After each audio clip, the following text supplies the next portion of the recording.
All right, folks, thanks for tuning in. You know, I'm Mike with Off-Road Stuff, and today we got Al here. Al, would you tell us a little bit about your Jeep here, year, make, model, that kind of stuff? Oh, it's a 1990 Wrangler. I think it had it 15 or 20 years.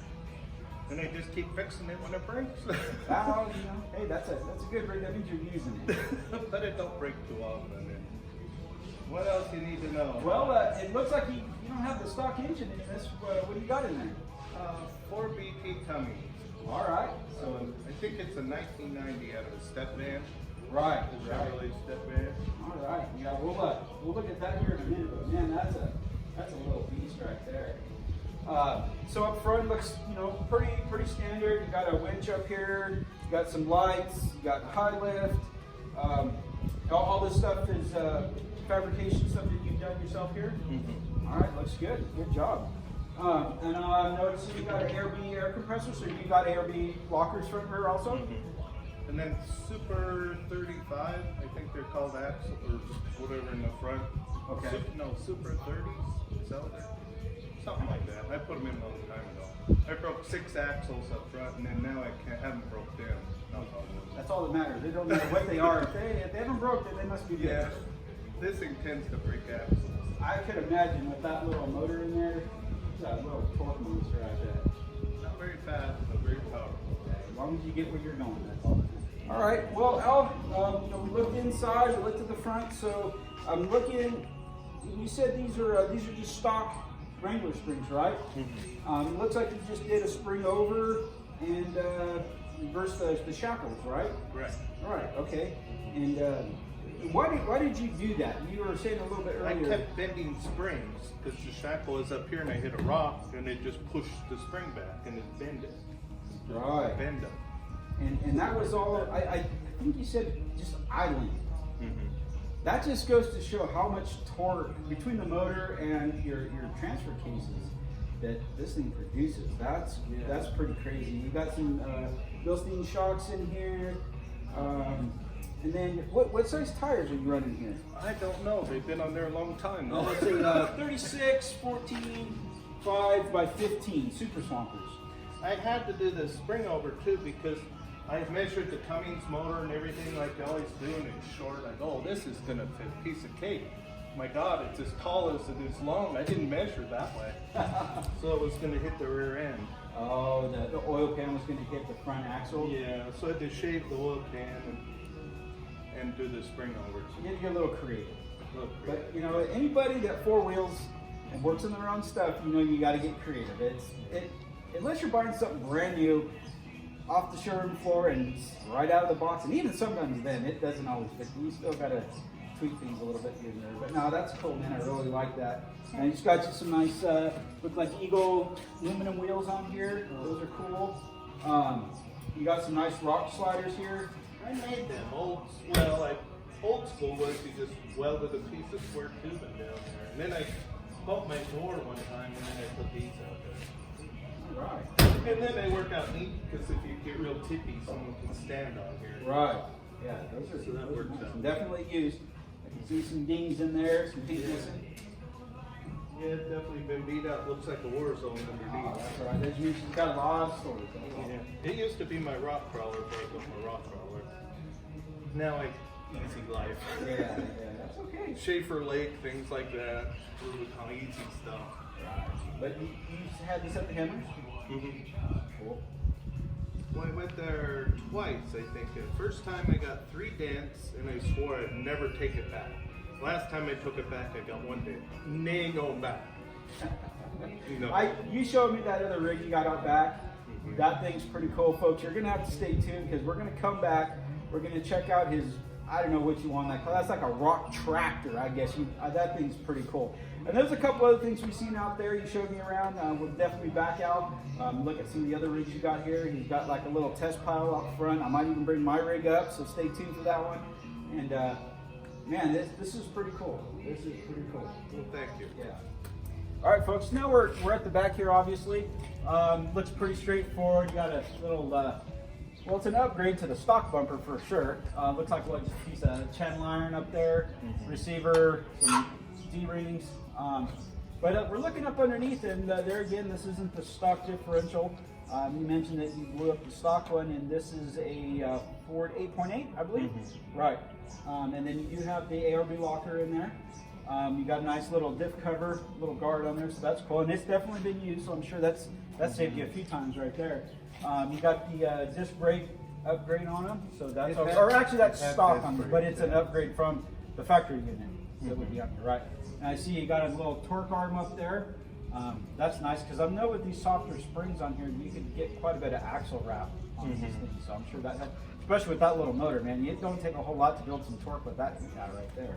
I used to break U-joints, but when I put that on there, I quit breaking U-joints because it didn't twist. Right, you're not flipping the pinion up there as high for taking that angle off. And then I think I put made this smooth down here, so when you hit a rock, it'll slide off to the side. Okay. Used to have square corners.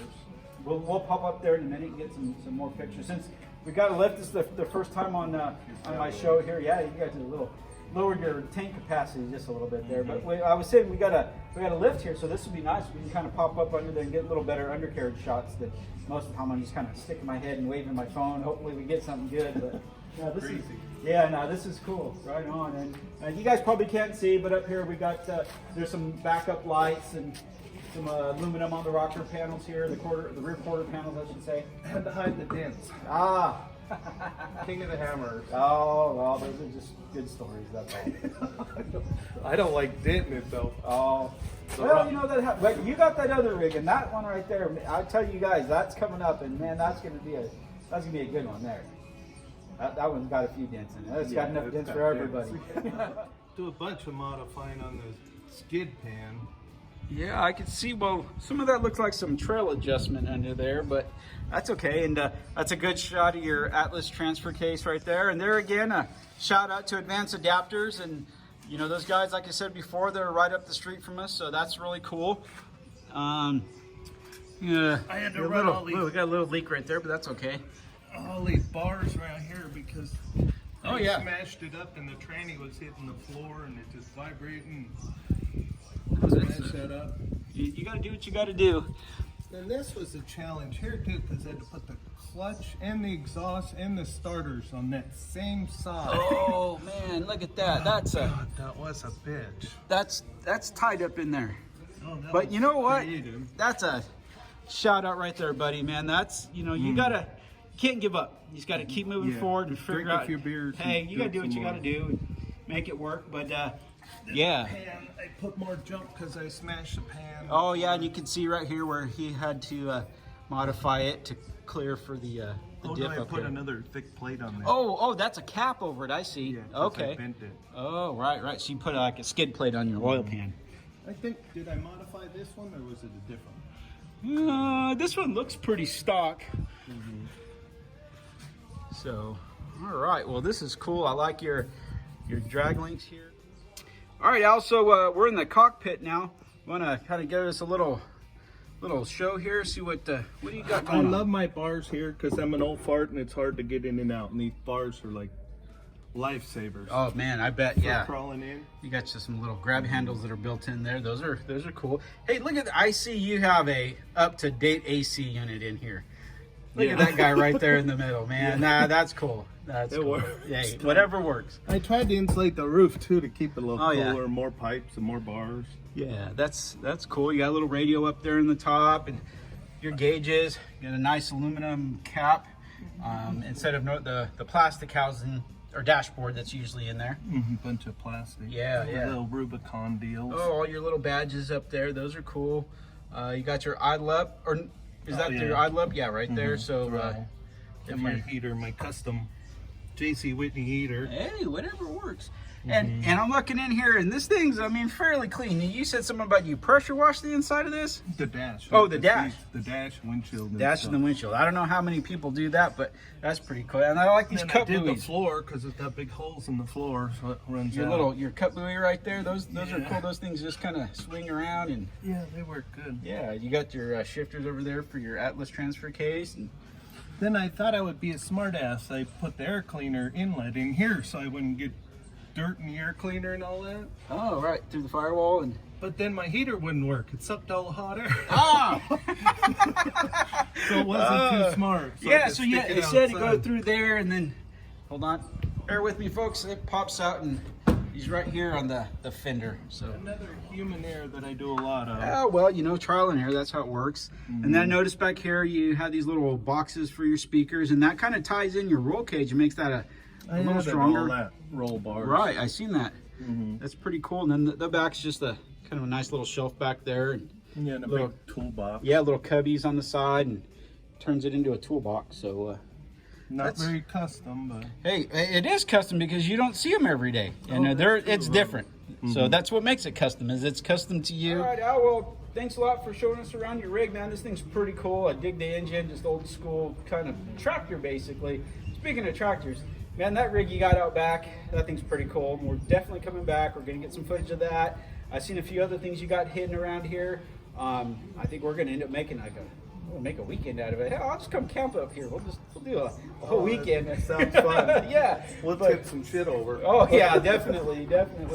And like I said, man, this thing's cool, and really enjoyed coming out and looking at your rig. Thanks again for sharing with us. You know, folks, just do what you have to with what you can. You know, it's not always about going out and buying the biggest and coolest stuff. Sometimes just going old school and simple and making it work is the best. It's just really cool. And have a good time. Have fun. That's the thing. Just get out of the house. Get off the couch. Get out. Don't get away from my show. You got to come back, watch my show.